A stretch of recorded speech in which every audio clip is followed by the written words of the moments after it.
Olá, meus amores, bom dia, tudo bem com vocês? Tia Fabi está aqui novamente para gravar mais uma videoaula e hoje a nossa disciplina é de História. Nós vamos dar início aos conteúdos da unidade 4, assim como nós vimos no longo da semana, tá? Eu espero poder ajudar vocês. Não se esqueça, qualquer dúvida, a tia está aqui à disposição de vocês. Grande beijo no seu coração. Então, meus amores, como a tia disse anteriormente, hoje a nossa aula é de História e hoje nós vamos falar sobre a família real no Brasil e a independência do Brasil. Pause o seu vídeo, pega o seu livro de História, abra nas páginas 72 e vamos ler até a 77, tudo bem? Após, vocês terão atividade no livrinho de reforço também. Bloqueio continental. É preciso compreender alguns fatos que aconteceram na Europa e que fizeram com que o Brasil se tornasse um império. No final do século XVIII, a Europa tinha duas grandes nações, a Inglaterra e a França, que disputavam domínios e poder na Europa e nas colônias da África, América e Ásia. Na Inglaterra, acontecia a Revolução Industrial. Esse país se tornava uma grande potência econômica por meio do comércio dos produtos que fabricava e detinha um grande poder náutico. Tá, meus amores? Então, essa era a Revolução Industrial. Na França, havia acontecido a Revolução Francesa. À frente do governo estava Napoleão Bonaparte, que vinha conquistando territórios em toda a Europa. Nessa época, os países europeus eram obrigados a escolher se estavam do lado da Inglaterra ou da França, tá? Então, meus amores, eles tinham que escolher se eles iriam estar nessa Revolução Industrial ou na Francesa, do lado da Inglaterra ou da França, por causa da briga entre essas duas nações. Napoleão decretou o bloqueio continental, que era o bloqueio dos portos dos países aliados à França à entrada dos produtos ingleses. Com essa medida, Napoleão queria enfraquecer a Inglaterra, porque ela não tinha como vender os produtos que fabricava. Portugal tentou ficar neutro nesse conflito, tentou não se meter nessa briga dos dois, embora dependesse do dinheiro inglês, né? Porque Portugal dependia desse dinheiro. Mas Napoleão já havia tirado a coroa do rei da Espanha e seguia para Portugal, para obrigar o rei a cumprir o bloqueio continental, tá? Esse bloqueio continental que Napoleão decretou. Tudo bem, meus amores? Sabendo que Napoleão estava a caminho de Portugal, os governantes e nobres portugueses não tinham outra escolha. Precisavam fugir para o Brasil. A fuga foi feita sob a proteção da Inglaterra. Foi a marinha mercante inglesa que trouxe a família real portuguesa para o Brasil. Então, meus amores, diante disso tudo, eles precisaram fugir para o Brasil, tá? E a Inglaterra ajudou na proteção deles. Dom João, em troca do favor da proteção inglesa, abriu os portos brasileiros aos produtos ingleses. Por meio desses portos, as mercadorias inglesas puderam chegar à região da América do Sul. Acontecimentos ocorridos com a chegada da família real no Brasil. Então, meus amores, quando eles chegaram no Brasil, tiveram alguns acontecimentos e nós vamos ver aqui agora um pouquinho deles.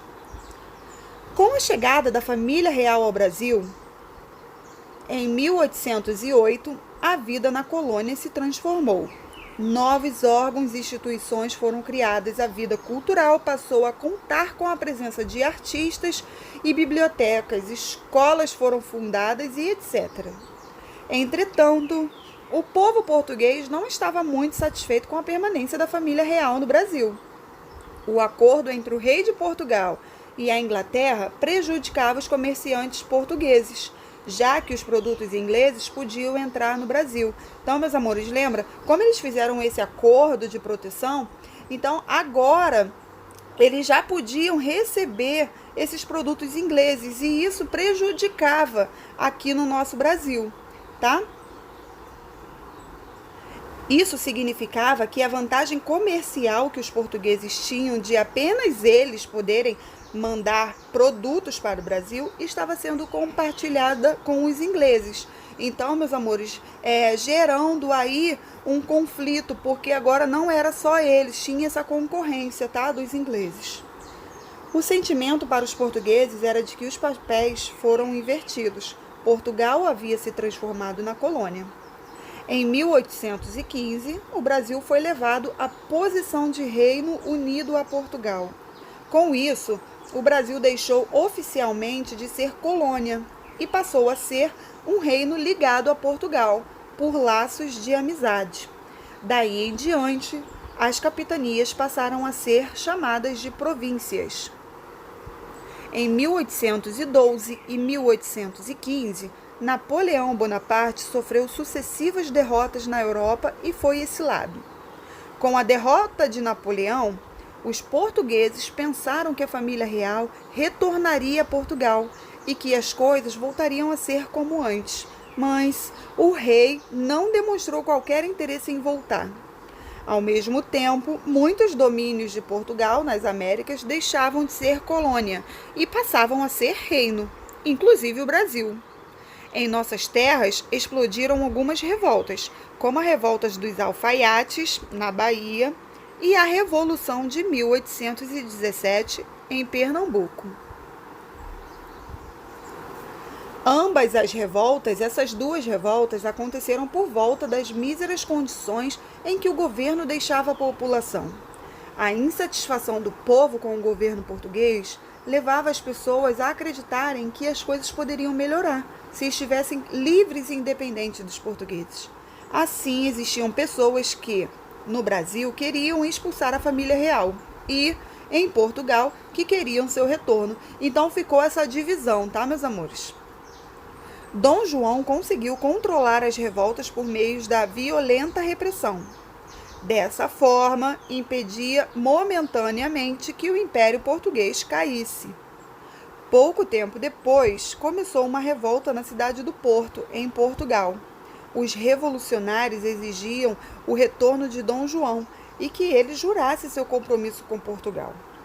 Em 1818, após a morte da rainha Dona Maria I, Dom João foi coroado rei de Portugal, com o título de Dom João VI. Em 1821, ele retornou a Portugal e o governo do Brasil foi entregue a seu filho Dom Pedro I, como regente. O regente poderia tomar qualquer decisão, portanto, governava o Brasil. A independência do Brasil. Muitos portugueses não queriam reconhecer o Brasil como reino, mesmo ele tendo sido elevado a essa posição durante a estada da família real. Os políticos portugueses pretendiam fazer com que o Brasil voltasse a ser uma mera colônia de exploração de Portugal. Assim, exigiam o retorno de Dom Pedro I ao seu país de origem. Ao mesmo tempo, no Brasil, as pessoas também não aceitavam mais voltar à posição de colônia de Portugal. Os partidários de Dom Pedro I pediram para que o príncipe não retornasse a Portugal, já que sua presença era uma garantia de que o Brasil seria mantido na posição de reino. Diante do impasse de retorno ou não a Portugal, Dom Pedro I, em 9 de janeiro de 1822, proferiu as seguintes palavras. Como é para o bem de todos e a felicidade geral da nação, estou pronto. Diga ao povo que fico. Esse dia ficou conhecido como o Dia do Fico. Nessa época, havia entre os brasileiros uma campanha política para que o Brasil ficasse independente de Portugal.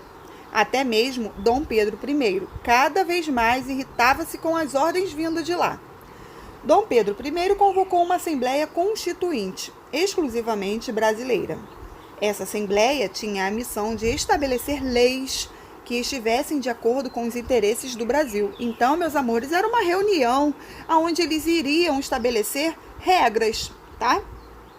Os políticos portugueses não aceitaram quando a notícia da Assembleia Constituinte brasileira chegou a Portugal, fato que acelerou o rompimento entre Brasil e Portugal. No dia 7 de setembro de 1822, no Riacho Ipiranga, Dom Pedro I recebeu a notícia de que muitas de suas decisões haviam sido revogadas por Portugal. Muito contrariado, Dom Pedro I deu o grito do Ipiranga, erguendo sua espada e dizendo: independência ou morte. Aproveitou para se declarar defensor perpétuo do Brasil e cobrar para si o título de imperador constitucional. Dom Pedro I recebeu o título de imperador em 12 de outubro de 1822 e foi coroado em dezembro do mesmo ano. Quando Dom João morreu, em 1826, Dom Pedro I teve que retornar a Portugal para assumir o trono. Caso contrário, perderia o direito à coroa portuguesa. Muitos brasileiros, temendo que Dom Pedro I se transformasse no rei de um grande império luso-brasileiro, forçaram-o a abadir do trono do Brasil. Entretanto, para não perder seu domínio no Brasil, Dom Pedro I deixou seu filho Dom Pedro II como sucessor, tá? Então, meus amores, ele deixou o filho como sucessor, tá? Para assumir o lugar dele lá. O problema é que nessa época, Dom Pedro II estava com apenas 5 anos de idade. Nossa, não tem como, né? Uma criança dominar, então, assim, uma nação. Meus amores, tenham um ótimo final de semana. Espero ter ajudado. Você é muito capaz, tá? Esse material que a tia acabou de ler no nosso slide encontra-se no nosso livro, nas nossas páginas, tá? Que estão aí no início do slide. Qualquer dúvida, a tia está aqui à disposição. Grande beijo no seu coraçãozinho.